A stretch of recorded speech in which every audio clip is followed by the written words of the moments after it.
जाजपुर सहर में मर्यादा पुरुष श्रीराम को सचेतनता शोभायात्रा अनुष्ठित हो जाइछि।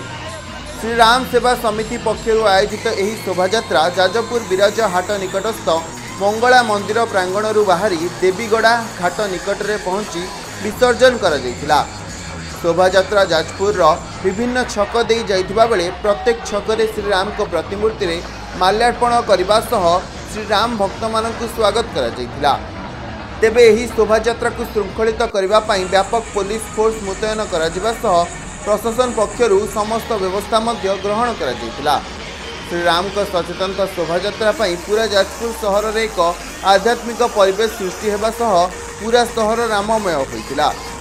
यह शोभायात्रा 5000 ऊर्ध्व श्रीराम भक्त सामिल होते। सुशील कुमार महांती श्रीराम सचेतना शोभायात्रा संपादक। आज शोभायात्रा मूल लक्ष्य हूँ आधुनिकता पछरे गोड़े आज युव समाज प्रति मतभ्रष्ट निशाग्रस्त होई आज युव समाज निजर संस्कृति निजर परंपरा का भूली जाऊँ। रामों कथा से भूली जाऊँ। वैलेंटाइन डे पालन कर आज से रामंकर गुण गान करने युव समाज को रामों आदर्श अनुप्राणित करने आज ये शोभायात्रा जाजपुर सहर में करा जायछि। आज जाजपुर सहर गेरुआमय हवा सहित जय श्रीराम ध्वनि रे आज सारा जाजपुर प्रकम्पित हो। आज आबाल वृद्ध बनिता यही शोभायात्रा सामिल होती। पाखापाखि 3 ରୁ 4 हजार राम भक्त आज सामिल होती। आपण मैंने देखुवे प्रति छकरे समस्ते स्वागत कर राम भक्त मान भव्य स्वागत कर।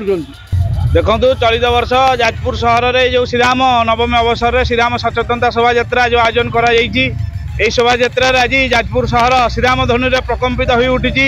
हजार हजार युवक प्रभु रामंकर यह कार्यक्रम निजक सामिल कर तत्सहित दल वर्ण निर्विशेष आज समस्ते जाजपुरिया हिसाब से प्रभु राम को आज पाछटी नौ जाजपुर सहर में।